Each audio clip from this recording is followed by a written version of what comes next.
Arab നാടുകളിൽ അടിമകളെ മോചിപ്പിക്കുന്നതിനെ സംബന്ധിച്ചാണ് ഏറെയും പ്രയോഗിച്ചു കാണുന്നത്. ഒരടിമയെ മോചിപ്പിക്കുക, ഒരടിമയെ അടിമത്വത്തിൽ നിന്ന് മോചിപ്പിച്ചാൽ അറബികൾക്കിടയിലുള്ള ഒരു സമ്പ്രദായം നമ്മൾ അറിയണം. ഏതെങ്കിലും ഒരടിമയെ ഇത്ഖ് ചൊല്ലപ്പെട്ട് ആ അടിമ മോചിതനായാൽ പിന്നെ ആ വ്യക്തി ജീവിതത്തിൽ ഒരിക്കലും അടിമയാവില്ല, എന്നും അയാൾ സ്വതന്ത്രൻ തന്നെയായിരിക്കും. ഇതുപോലെ നമ്മൾ പ്രതീക്ഷിക്കുക, റബ്ബ് നമ്മെ നരകത്തിയിൽ നിന്ന് ഇത്ഖ് ചൊല്ലിക്കഴിഞ്ഞാൽ പിന്നെ നമ്മൾ ഒരിക്കലും നരകത്തിയിലേക്ക് പ്രവേശിക്കേണ്ടി വരില്ല. റബ്ബിന്റെ പ്രത്യേകമായ കാവലുണ്ടാകുമെന്ന്. അപ്പൊ എത്രത്തോളം ഉന്നതമായ പദവിയാണ്. അതുകൊണ്ടാണ് അൽ ഇത്ഖു മിനൻ നാരി അർഖാ മിനൽ മഗ്ഫിറ അഅലാ മിനൽ മഗ്ഫിറ എന്നൊക്കെ ഉലമാ അവരുടെ ഗ്രന്ഥങ്ങളിൽ പേർത്തും വിശദീകരിച്ചത്. ഞാൻ അതിന്റെ വിശദ തലങ്ങളിലേക്ക് പോകുന്നില്ല. അതുകൊണ്ട് തന്നെ സഹോദരങ്ങളെ, ഫമൻ സുഹ്സിഹ അനിന്നാർ, ആര് നരകാഗ്നിയിൽ നിന്ന് അകറ്റപ്പെടുകയും വഉദ്ഖിലൽ ജന്ന, സ്വർഗ്ഗത്തിൽ പ്രവേശിപ്പിക്കപ്പെടുകയും ചെയ്തുവോ, ഫഖദ് ഫാസ്, തീർച്ചയായും അവൻ വിജയിച്ചിരിക്കുന്നു. തുടർന്ന് അല്ലാഹു പറഞ്ഞതെന്താണ്?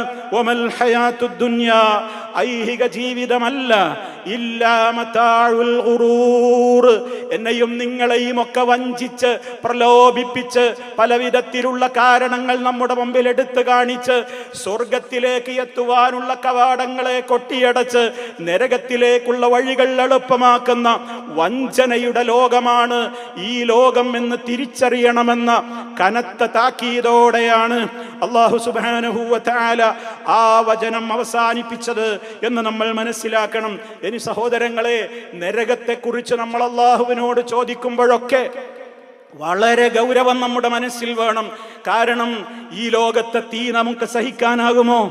ഈ ലോകത്തെ തീയോട് ഒരു നിലക്കും നമുക്ക് തുല്യപ്പെടുത്താനാവാത്തതാണ് ജഹന്നമിലെ തീ എന്നുള്ളത് നമുക്കറിയാം. പിന്നെ എന്തിനാണ് നമ്മൾ ഈ ലോകത്തെ തീയെപ്പറ്റി പറയുന്നത്? അത് അല്ലാഹു പറഞ്ഞതാണ്. റബ്ബ് നമ്മളോട് ചോദിച്ചിട്ടുണ്ട് സൂറത്തുൽ വാഖിഅയുടെ കൃത്യമായ ചോദ്യം, അഫറഅയ്തുമുൻ നാറല്ലതീ തൂറൂൻ, നിങ്ങൾ കത്തിക്കുന്ന തീയെക്കുറിച്ച് നിങ്ങൾ ആലോചിച്ചിട്ടുണ്ടോ എന്ന് പറഞ്ഞതിന്റെ ശേഷം അല്ലാഹു പിന്നീട് പറഞ്ഞതെന്താണ്? നഹ്നു ജഅൽനാഹാ തദ്കിറ, നഹ്നു ജഅൽനാഹാ തദ്കിറ,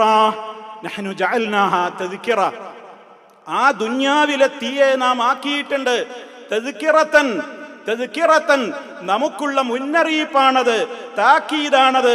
നഹ്നു ജഅൽനാഹാ തദ്കിറ യഅനി നാറുദ് ദുനിയാ മൗഇളത്തുൻ ലിന്നാരിൽ കുബ്രാ. തഫ്സീർ ഖുർതുബിയിൽ കാണാം, പരലോകത്ത് വരാനിരിക്കുന്ന കത്തിയാളുന്ന കഠിനമായ ജഹന്നമിലേക്ക് നമ്മുടെ മനസ്സിന് ഗുണപാഠം നൽകുന്ന, സതുപദേശം നൽകുന്നതാക്കി ദുനിയാവിലെ തീയെ നാം നിശ്ചയിച്ചിട്ടുണ്ട്. ഇമാം തബരി അവിടുത്തെ തഫ്സീറിൽ ചേർത്ത് പറഞ്ഞു, ഫതഅ്തബിറൂന വതത്തഇളൂന ബിഹാ, ദുനിയാവിലെ തീ കണ്ടിട്ട് നിങ്ങൾ ഗുണപാഠം ഉൾക്കൊള്ളണം, അതിൽ നിന്ന് നിങ്ങൾ ഉപദേശം ഉൾക്കൊള്ളണമെന്ന് മഹാനായ ഇമാം തബരി റഹിമഹുല്ലയും ചേർത്ത് പറഞ്ഞുവെങ്കിൽ, പ്രിയപ്പെട്ട സഹോദര സഹോദരി, അല്ലാഹുവിന്റെ റസൂൽ സല്ലല്ലാഹു അലൈഹി വസല്ലമ പറഞ്ഞത്, നരകത്തിലുള്ള തീ എന്ന് പറയുന്നത് 70 ഇരട്ടി ചൂടാണ്. ആ 70 ഇരട്ടി ചൂടിന്റെ ഒരംശം മാത്രമാണ് ഈ ലോകത്തേക്ക് അല്ലാഹു ഇറക്കിയിട്ടുള്ള തീ എന്നാണ് മഹാനായ മുഹമ്മദ് മുസ്തഫ സല്ലല്ലാഹു അലൈഹി വസല്ലം പറയുന്നത്. ദുനിയാവിലെ തീ പോലും നമുക്ക് സഹിക്കാനാകുമോ? അയൺ ബോക്സിൽ ഇസ്തിരിയിടുമ്പോൾ ചെറുവിരലങ്ങാനും അതിന്മേലൊന്ന് തൊട്ടുപോയാൽ, ആരെങ്കിലും വലിച്ച റോട്ടിലേക്ക് വലിച്ചെറിഞ്ഞ സിഗരറ്റ് കുറ്റിയിൽ അറിയാതെ നമ്മുടെ കാൽപാദമൊന്ന് പൊള്ളിപ്പോയാൽ അതിൻ്റെ നീറ്റലും വേദനയും സഹിക്കാനാവാതെ പെടയുന്ന രംഗങ്ങൾ നമ്മുടെ ജീവിതത്തിൽ നമ്മൾ അനുഭവിക്കുന്നു. അതിൻ്റെയൊക്കെ എത്രയോ ഇരട്ടിക്കിരട്ടി, അതേ കാരിരുമ്പിനെ പോലും പച്ചവെള്ളം പോലെയാക്കി തീർക്കുന്ന ദുനിയാവിലെ എത്രയോ ഡിഗ്രി കണക്കിന് സെൽഷ്യസിൽ തിളപ്പിക്കുന്ന ദുനിയാവിലെത്തി അതിൻ്റെയും 69 ഇരട്ടി തീയാണ് ജഹന്നമിന്റെ തീ എന്ന് മുഹമ്മദ് മുസ്തഫ അല്ലാഹുവിന്റെ റസൂൽ സല്ലല്ലാഹു അലൈഹി വസല്ലമ അത്ര ഗൗരവത്തോടെയാണ് നമ്മളോടത് പറഞ്ഞിട്ടുള്ളതെങ്കിൽ നമ്മൾ മനസ്സിലാക്കണം, പരലോകത്ത് 3 വിഭാഗം ആളുകളാണ് ഉണ്ടാവുക. ഒരു കൂട്ടം ആളുകൾ കഠിനമായ നരകത്തീയിൽ ആദ്യമേ എറിയപ്പെടും. അവരതിൽ നിന്ന് രക്ഷപ്പെടുകയേയില്ല, അവർ ശാശ്വതരായിരിക്കും. അള്ളാഹു നമ്മെ കാത്ത് രക്ഷിക്കുമാറാകട്ടെ. രണ്ടാമത്തൊരു വിഭാഗമുണ്ട്, അവർ പരിപൂർണ സ്വർഗാവകാശികളായിരിക്കും. നേരെ അവർ സ്വർഗത്തിലേക്കാണ് പോവുക, നരകത്തീ അവരെ സ്പർശിക്കുകയേയില്ല. അള്ളാഹു നമ്മെ അവരിൽ ഉൾപ്പെടുത്തുമാറാകട്ടെ.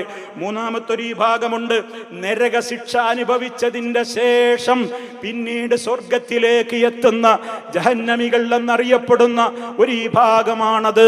സഹോദരങ്ങളെ, അതിൽ പോലും നമ്മൾ ഉണ്ടാകുവാൻ പാടില്ല. നമ്മൾ ഗൗരവത്തോടുകൂടെ നമ്മൾ മനസ്സിലാക്കണം. ഒരു സെക്കൻഡ് പലപ്പോഴും നമ്മളൊക്കെ തമാശയിൽ പറയും പലരും, എങ്ങനെയെങ്കിലുമൊക്കെ അവസാനമെങ്കിലും കഴിച്ചിലായി തട്ടിമുട്ടി ഒന്ന് സ്വർഗത്തിലെത്തിയാ മതിയായിരുന്നു, കുറച്ചു കാലമൊക്കെ നരകത്തിലെത്തിയാലും എന്നൊക്കെ പറയാൻ എന്ത് എളുപ്പമാണല്ലേ. വിശ്വാസികളെ, ഒരു സെക്കൻഡ്, ഒരു മൈക്രോ സെക്കൻഡ് അള്ളാഹുവിന്റെ നരകത്തി സഹിക്കാൻ എന്നെ കൊണ്ടോ നിങ്ങളെ കൊണ്ടോ ആകുമോ? ആദനല്ലാഹു മിൻ ജഹന്നം, ആദനല്ലാഹു മിൻ ജഹന്നം. സഹോദരങ്ങളെ, എത്ര ഗൗരവമാണ് നബി സല്ലല്ലാഹു അലൈഹി വസല്ലമ പറഞ്ഞത്. നരകാഗ്നിയിലിട്ട് ശിക്ഷിക്കപ്പെടുന്ന ഏറ്റവും ലളിതമായ ശിക്ഷക്കാരന് കൊടുക്കുന്ന ശിക്ഷ അയാളുടെ കാൽപാദത്തിനടിയിൽ വെക്കുന്ന 2 കഷ്ണം, അതല്ലെങ്കിൽ തീയുടെ ജ്വാലയാണ്, അതല്ലെങ്കിൽ അയാളെ ധരിപ്പിക്കപ്പെടുന്ന ഒരു ജോഡി ചെരിപ്പാണ്. അതങ്ങണിയുമ്പോഴേക്ക് തന്നെ അയാളുടെ ദിമാഗ് തിളച്ചുമറിയും. കമായഗിലിൽ മിർജൽ, അതേ ചീനച്ചട്ടിയിൽ വെച്ച് എണ്ണ തിളക്കും പോലെ, എണ്ണ തിളച്ചൊഴുകുന്നത് പോലെ ആ മനുഷ്യന്റെ തലച്ചോറ് തിളക്കും. ആ മനുഷ്യനായിരിക്കും ഏറ്റവും കഠിനമായ ശിക്ഷ എന്ന് അയാൾക്ക് തോന്നുമാറ് ഗുരുതരമായ ശിക്ഷയാണ് അയാൾക്ക് തോന്നുക. പക്ഷേ അയാളാണ് നരകത്തിയിൽ ഏറ്റവും നിസ്സാരമായ ശിക്ഷ അനുഭവിക്കപ്പെടുന്നതെന്ന്. സഹോദരന്മാരെ, അതുപോലും നമുക്ക് അസഹ്യമാണ്. അതുകൊണ്ടൊരു മൈക്രോ സെക്കൻഡ് നേരത്തേക്ക് പോലും റബ്ബിന്റെ ആ ജഹന്നമിന്റെ തീ എന്റെയും നിങ്ങളുടെയും ബോഡിയിലുണ്ടാകാൻ പാടില്ല എന്ന് മനസ്സിൽ വെച്ചുകൊണ്ട് നമ്മൾ പ്രാർത്ഥിക്കണം. വിശുദ്ധ റമളാൻ അതിനുള്ളതാണ്. ഇന്ന ലില്ലാഹി ഉതഖാ ഫീ കുല്ലി യൗമിൻ വലൈല.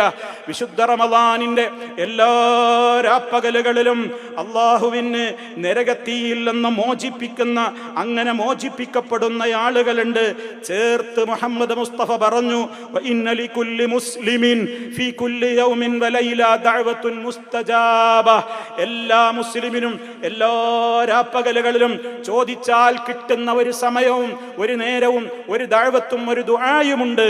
അപ്പോൾ നമ്മൾ ചോദിച്ചാൽ കിട്ടും എന്നുറപ്പുള്ള ഒരു ദുആ നമുക്ക് ഡെയിലി ഉണ്ട്. ആ സമയം ഏതെന്ന് നമുക്കറിയില്ല. അതേപോലെ എല്ലാ രാപ്പകലുകളിലും റമളാനിൽ നരകത്തിൽ നിന്ന് മോചനം നടത്തപ്പെടുന്നുണ്ട്. അപ്പൊ നമ്മൾ ആത്മാർത്ഥമായി അത് ചോദിക്കണ്ടേ? ചില റിപ്പോർട്ടുകളിൽ ഇന്നലില്ലാഹി തആല ഇൻദ കുല്ലി ഫിത്റിൻ ഉതഖാ മിനൻ നാർ, നോമ്പ് തുറക്കുന്ന വേളയിൽ അല്ലാഹു നരകാഗ്നിയിൽ നിന്ന് ഒരുപാട് ആളുകളെ മോചിപ്പിക്കുന്നുണ്ട്. അതും എല്ലാ രാത്രിയിലുമുണ്ട് എന്ന് ഇബ്നു മാജ റിപ്പോർട്ട് ചെയ്ത ഹദീസിൽ നമുക്ക് കാണാൻ സാധിക്കും. അതുകൊണ്ട് തന്നെ സഹോദരങ്ങളെ, നാം പ്രധാനമായും 3 കാര്യങ്ങൾ ശ്രദ്ധിക്കണം. നമ്മുടെ ശ്രദ്ധ ഒരിക്കലും തെറ്റിപ്പോകരുത്. നരകത്തിൽ നിന്ന് എനിക്കും നിങ്ങൾക്കും രക്ഷ കിട്ടണം. ഇതിനെന്ത് വേണമെന്നാണ് ഞാൻ എന്നെ പഠിപ്പിക്കുന്നത്, ഇവിടെ കൂടി ആയിരങ്ങളെ പഠിപ്പിക്കുന്നത്, ഇനി ഇത് കേൾക്കാൻ പോകുന്നവരോടും ഉത്ബോധിപ്പിക്കുന്നത്. ഒന്നാമതായി നമുക്കുണ്ടാകേണ്ടത്, നമ്മുടെ മനസ്സ് നിറയെ ആഗ്രഹം എന്നും നിലനിൽക്കണം. നമ്മുടെ മനസ്സിൽ അതെപ്പോഴും ഉണ്ടാകണം. ഏതെങ്കിലും ഒരു സദസ്സിൽ വെച്ച്, എവിടെയെങ്കിലും വെച്ച് അല്ലാഹുവേ നരകത്തിയിൽ നിന്ന് മോചിപ്പിക്കണേ എന്ന് പ്രാർത്ഥന കേൾക്കുമ്പോൾ കേവലം ചില ആമീൻ പറയലോടുകൂടി നമ്മുടെ ഇതൊക്കെ അവസാനിക്കാറാണ് പതിവുള്ളത്. അങ്ങനെയല്ലേ എന്ന് സ്വന്തത്തോട് ചോദിച്ചു നോക്ക്. ഞാനും നിങ്ങളും ഓർമ്മ വെച്ച നാള് മുതൽ എത്ര റമദാനുകളിൽ നമ്മളൊക്കെ കേട്ടവരാണ് നരകത്തിയിൽ നിന്ന് മോചിപ്പിക്കുന്ന രാവുകളാണെന്ന്. പക്ഷേ നമ്മളത് മനസ്സിൽ കൊണ്ട് നടക്കാറുണ്ടോ? ജീവിതത്തിന്റെ ഒരാഗ്രഹമായി നമ്മുടെ മനസ്സിൽ അത് സദാ തുടിച്ചു നിൽക്കാറുണ്ടോ? എന്നോട് ചോദിക്ക്, ഞാൻ നിങ്ങൾ ഓരോരുത്തരും നിങ്ങളോട് ചോദിക്ക്. കാരണം എന്താണ്? റബ്ബ് നോക്കുന്നത് ഹൃദയത്തിലേക്കാണ്. എന്റെയും നിങ്ങളുടെയും ഹൃദയത്തിന്റെ ആഗ്രഹം എന്താണെന്ന് റബ്ബ് നിരീക്ഷിച്ചു കൊണ്ടിരിക്കുകയാണ്. വിശുദ്ധ ഖുർആനിൽ പല വിഷയങ്ങൾ പറഞ്ഞെടുത്താണെങ്കിലും അള്ളാഹു പറയുന്ന ചില കാര്യങ്ങളുണ്ട്. ഫഅലിമല്ലാഹു മാ ഫീ ഖുലൂബിഹിം, അവരുടെ ഹൃദയങ്ങളിലുള്ളത് അല്ലാഹ് മനസ്സിലാക്കിയപ്പോൾ ഫഅൻസല സകീനത അലൈഹിം, അവർക്ക് അല്ലാഹുവിന്റെ പ്രത്യേകമായ ശാന്തിയും സമാധാനവും അവൻ ഇറക്കിക്കൊടുത്തു എന്ന്. ഹൃദയങ്ങളിലുള്ളത് അറിയുന്ന നാഥൻ ആ ഹൃദയത്തിലേക്കാണ് നോക്കുന്നത്. എനിക്കും നിങ്ങൾക്കുമൊക്കെ നരകത്തെക്കുറിച്ച് എത്രത്തോളം പേടിയുണ്ട്. അതിൽ എൻ്റെ ശരീരം ഒരു സെക്കൻഡ് നേരത്തേക്ക് പോലും പൊള്ളരുതെന്ന് എനിക്കും നിങ്ങൾക്കും എത്ര മോഹമുണ്ട് എന്ന് അറിയുന്ന റബ്ബ് ആ ആഗ്രഹം നമ്മുടെയൊക്കെ ഹൃദയത്തിൽ എത്ര ശതമാനമുണ്ടെന്ന് അവൻ കാണുന്നുണ്ട്. അതോ ഇയാൾ കേവലം ഒരു മനസ്സിൽ അങ്ങനെയൊക്കെ നരകമോചനം, നരകത്തെക്കുറിച്ച് പേടി എന്നൊക്കെ പറഞ്ഞുകൊണ്ട് പിന്നീട് അവഗണിക്കുന്നവനാണോ? അതും റബ്ബിനറിയാം. സഹോദരാ സഹോദരി, നമ്മുടെ മനസ്സിൽ ആ ചിന്ത എത്രത്തോളം നിറഞ്ഞു നിൽക്കുന്നുവോ അത്രത്തോളം നമുക്ക് നരകത്തിയിൽ നിന്ന് മോചനം കിട്ടും. അതുകൊണ്ട് എനിക്കൊന്നാമതായി പറയാനുള്ളത്, ആദ്യം നമ്മുടെ ഖൽബിൽ ഈ ആഗ്രഹം സദാ തുടിച്ച് നിലനിൽക്കട്ടെ. ഇത് ശ്രദ്ധിക്കുക, ഇതൊരിക്കലും മറന്നു പോകരുത്. മരണം വരെ നമ്മുടെ മനസ്സിൽ കൊണ്ടു നടക്കണം, നരകത്തിൽ നിന്ന് എന്നെ രക്ഷിക്കണേ അല്ലാഹ് എന്നുള്ള അദമ്യമായ ആഗ്രഹം നമ്മുടെ മനസ്സിൽ നിലനിൽക്കണം. രണ്ടാമതായി പറയാനുള്ളത്, ആ ആഗ്രഹം മാത്രം പോരാ, ആ ആഗ്രഹത്തിനനുസരിച്ച് റബ്ബിനോട് ചോദിച്ചുകൊണ്ടേയിരിക്കണം. അതാണ് നമ്മുടെ ചോദ്യം. അല്ലാഹുവേ, നരകത്തിയിൽ നിന്ന് എന്നെ രക്ഷിക്കണേ.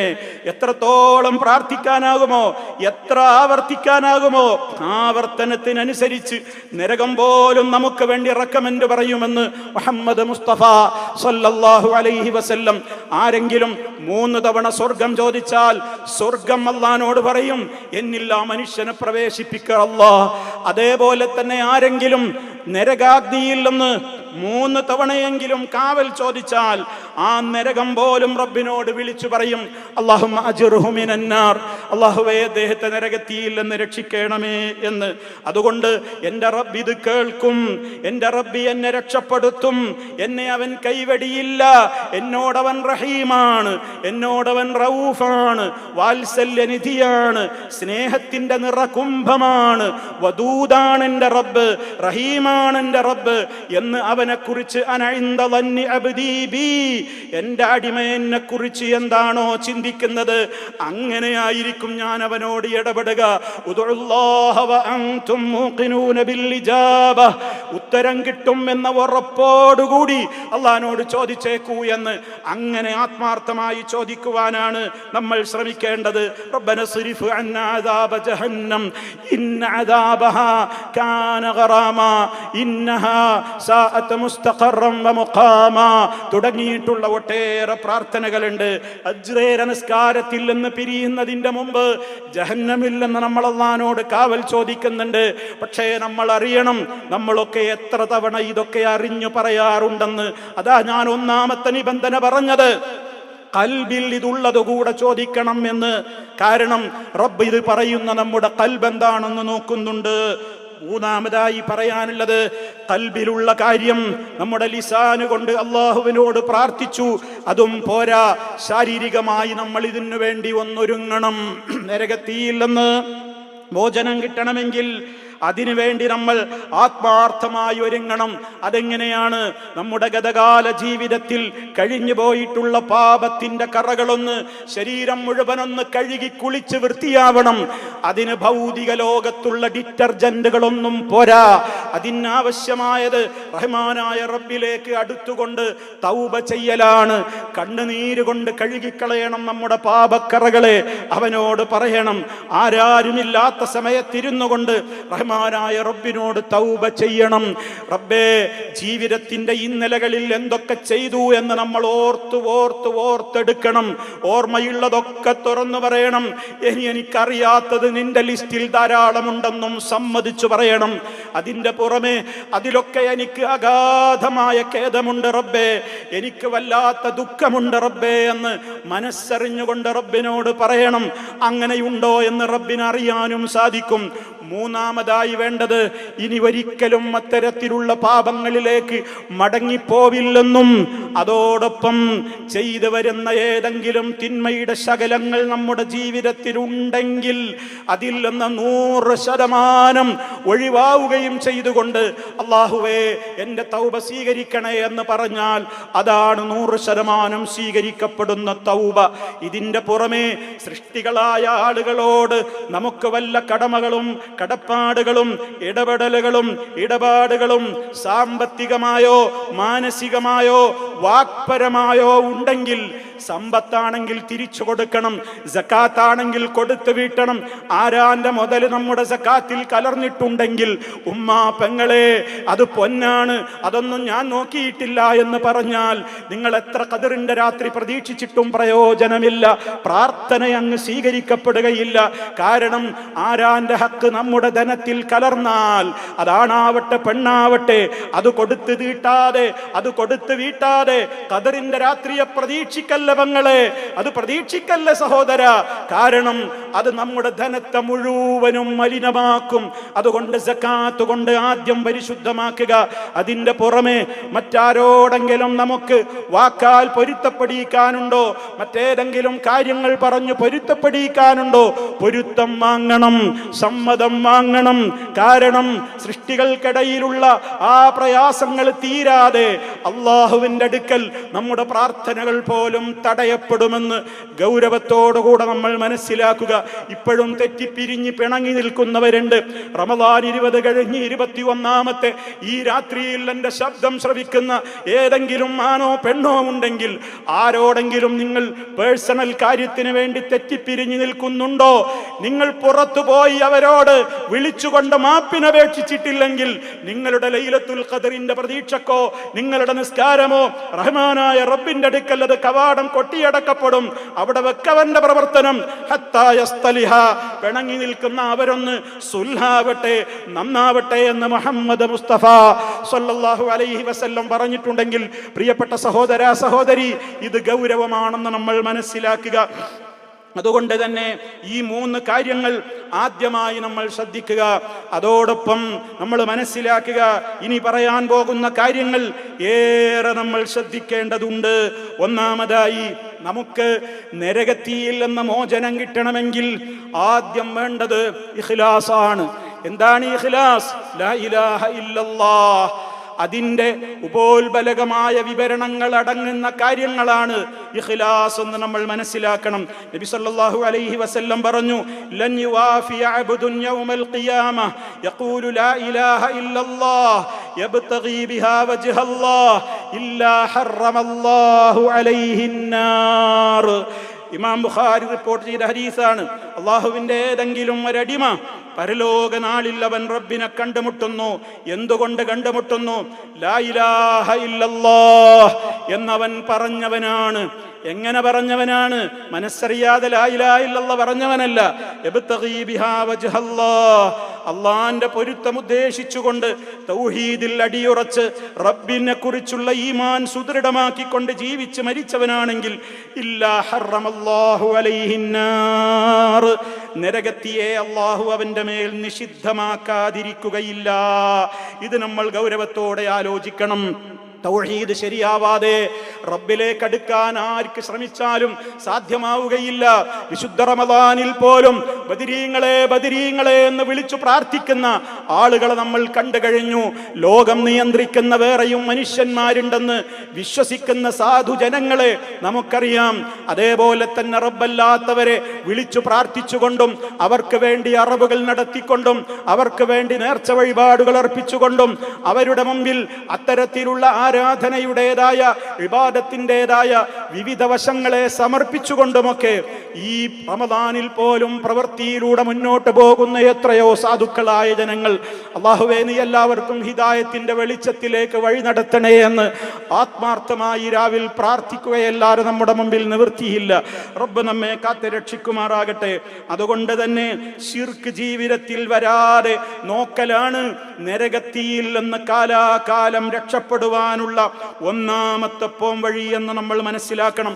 അതോടൊപ്പം മുഹമ്മദുർ റസൂലുള്ളാഹ്, അല്ലാഹുവിന്റെ റസൂൽ സല്ലല്ലാഹു അലൈഹി വസല്ലം ഈ ലോകത്ത് നമുക്ക് കാണിച്ചു തന്ന ഇസ്ലാമികമായ നിയമങ്ങളോട് 100% വിനീതനാവണം, വിധേയനാവണം. നമ്മൾ അള്ളാഹിന്റെ റസൂൽ നമുക്ക് പഠിപ്പിച്ചു തന്ന ഏതെങ്കിലും ഒരു കാര്യത്തോട് നമുക്ക് അവഗണനയോ പുച്ഛമോ ട്രോളുകൾ നിർവഹിക്കലോ ഏതെങ്കിലും വിധത്തിൽ അതിനെ കുറ്റപ്പെടുത്തി സംസാരിക്കലോ ഒക്കെ വന്നു പോകുന്നുണ്ടെങ്കിൽ നരകമായിരിക്കും അതിന്റെ ഫലം എന്ന് നമ്മൾ മനസ്സിലാക്കണം. റഹ്മാനായ റബ്ബ് സൂറത്ത് മുഹമ്മദിലൂടെ പറഞ്ഞു, ദാലിക ബിഅന്നഹും കരിഹു മാ അൻസലല്ലാഹ്, അല്ലാഹ് ഇറക്കിയതിനോട് വെറുപ്പ് കാണിച്ച ആളുകളുണ്ട്, അവരുടെ അമൽ അല്ലാഹ്ക്ക് വേണ്ട. ഫഅഹ്ബത അഅ്മാലഹും, അവരുടെ അമലുകളെ അവൻ പൊളിച്ചു കളയുക തന്നെ ചെയ്യും. തീർന്നില്ല, സൂറത്ത് മുഹമ്മദിൽ വീണ്ടും അവൻ പറയുന്നുണ്ട്, അള്ളാഹ്ക്ക് കോപമുണ്ടാക്കുന്ന പല കാര്യങ്ങളെയും ജീവിതത്തിന്റെ ഭാഗമാക്കിയവരാണവർ. റബ്ബിന്റെ തൃപ്തിയൊന്നും ഞങ്ങൾക്കത്ര പ്രശ്നമല്ല, ഞങ്ങൾക്ക് ഞങ്ങളുടെ മനസ്സിന്റെ താല്പര്യങ്ങളാണ് വലുതെന്ന നിലക്ക് അതിനോട് വെറുപ്പ് പ്രകടിപ്പിച്ചവരാണവർ. അവരുടെയും അമലുകൾ പൊളിഞ്ഞു പോകുന്നു, അതും പൊളിച്ചു കളയുന്നു. ഇതൊക്കെ ഗൗരവത്തോടെ വിശദീകരിക്കേണ്ടതാണ്. സമയപരിമിതി കൊണ്ട് ഞാൻ അതിലേക്ക് കടക്കുന്നില്ല. മരണം വളരെ ദുഷിച്ച നിലക്കായി തീരുന്ന മരണത്തെക്കുറിച്ച് പറഞ്ഞ ശേഷമാണ് മലക്കുകൾ ആ മനുഷ്യന്റെ മരണവേളയിൽ അവന്റെ മുഖത്തും ശരീരത്തിലുമൊക്കെ അടി നടത്തുന്നു, പ്രഹരിക്കുന്നു എന്നൊക്കെ പറഞ്ഞ് ആ ചീത്തയായ മരണം ആർക്കാണെന്ന് പറഞ്ഞിടത്താണ് അല്ലാഹ് പറയുന്നത് എന്ത്? റബ്ബിന്റെ തൃപ്തിയേക്കാൾ അവര് റബ്ബിനെ വെറുപ്പിനെയാണ് തെരഞ്ഞെടുത്തത് എന്ന് സൂറത്ത് മുഹമ്മദിൽ അല്ലാഹു പറയുന്നത്. അതുകൊണ്ട് തന്നെ സഹോദരന്മാരെ, ഇഖ്ലാസ് തൗഹീദിന്റെ മാർഗത്തിൽ അടിയുറച്ചു നിൽക്കലാണ് ഒന്നാമത് ഞാനും നിങ്ങളും ശ്രദ്ധിക്കേണ്ടത്. നരകമോചനം ആഗ്രഹിക്കുന്ന നമ്മളിൽ ഈ ഗുണമുണ്ടോ? നമ്മൾ ആലോചിക്കണം. ഇന്ന് ഏതേത് വിഷയങ്ങളെ കുറിച്ച് പറയുമ്പോഴാണ് അതിന് ഗൗരവമുള്ളത്. എല്ലാം ട്രോളുന്ന കാലഘട്ടമല്ലേ ഇത്? എനിക്ക് പറ്റാത്തതാരെങ്കിലും പറഞ്ഞാൽ ഏത് പ്രമാണങ്ങളിൽ വന്നാലും ഞാനതിനെ ട്രോളുകയായി. മാതാപിതാക്കളെ ബഹുമാനിക്കേണ്ട കാര്യം പറഞ്ഞാൽ മക്കൾക്ക് പിടിക്കുന്നില്ല, മക്കളെ ശ്രദ്ധിക്കേണ്ട കാര്യം പറഞ്ഞാൽ അത് മാതാപിതാക്കൾക്ക് പിടിക്കുന്നില്ല, ഭാര്യയോടുള്ള കടമ പറഞ്ഞാൽ അത് ഭർത്താക്കൾക്ക് ട്രോളാനുള്ള കാരണമാവുകയാണ്, ഭർത്താവിനോടുള്ള കടമ പറഞ്ഞാൽ അത് തിരിച്ചും ചില ഭാര്യമാർക്ക് പറ്റാത്തതായി വരികയാണ്. അമ്മായി അമ്മയോട് മരുമകൾക്ക് കടപ്പാടുണ്ടെന്ന് പറഞ്ഞാൽ അത് പല മരുമക്കൾക്കും അരോചകമായി വരുന്ന കാലമാണ്. മരുമക്കളോട് നീതി പാലിക്കണം എന്ന് പറഞ്ഞാൽ അത് പല അമ്മായി അമ്മമാർക്കും ഏറ്റവും കൂടുതൽ വിഷമകരമായി വരുന്ന കാലമാണ്. ഓ പെങ്ങളെ, കല്യാണത്തെക്കാൾ നിങ്ങൾ ജോലിക്ക് പ്രാധാന്യം കൊടുക്കല്ലേ. കല്യാണം നിങ്ങൾ കഴിച്ചോ, സമയമായാൽ അത് നീട്ടിവെക്കല്ലേ. അത് റബ്ബ് നിശ്ചയിച്ച പ്രകൃതിയുടെ നിയമമാണ്. ജോലിക്ക് നിങ്ങൾക്ക് പോകണമെങ്കിൽ അതും നിങ്ങൾ ചെയ്തോളൂ എന്ന് പറഞ്ഞതിന്റെ പേരിൽ അതിന്റെ താഴെ മുസ്ലിം പേരുള്ള ID ഉള്ള ആളുകൾ വന്നിട്ട് എത്രയാണ് ട്രോളിയത്, എത്രയാണ് പരിഹസിച്ചത്. പക്ഷേ ഇസ്ലാമിക പ്രബോധകന്മാർക്കൊരു കടമയേയുള്ളൂ, അത് റബ്ബിന്റെ ദീന് പറയലാണ്, അത് ചങ്കൂറ്റത്തോടെ പ്രമാണയുക്തമായി പറയലാണ്. ട്രോളുന്നവരുടെ ട്രോള് നോക്കിയിട്ട് ദീന് പറയൽ അവസാനിപ്പിക്കാൻ ഈ പ്രബോധകന്മാർക്ക് ബാധ്യതയില്ല. അതുകൊണ്ട് തന്നെ അത് അവരവർ നരകത്തിയിലേക്കുള്ള വഴികൾ എളുപ്പമാക്കുന്നു എന്നല്ലാതെ റബ്ബിന്റെ ദീനിനെ കുറിച്ച് പറയുന്നിടത്ത് അത് തനിക്ക് ഇഷ്ടമല്ലാത്ത വിഷയമായി പോയി എന്നുള്ളതിന്റെ പേരിൽ ട്രോളാനോ പരിഹസിക്കാനോ നിഷേധിക്കാനോ തെറി പറയാനോ വന്നാൽ അത് അവരവർക്കുള്ള നഷ്ടമാണെന്നതല്ലാതെ ഞാൻ നേരത്തെ പറഞ്ഞതുപോലെ അവർ തന്നെ അവരുടെ അമലുകളെ അവർ പൊളിച്ചു കളയുന്നു എന്ന ഗൗരവത്തോടെ ഓർമ്മപ്പെടുത്തലല്ലാതെ നിവൃത്തിയില്ല എന്ന് ഈ സമയത്ത് പ്രത്യേകം ഓർമ്മപ്പെടുത്തുന്നു.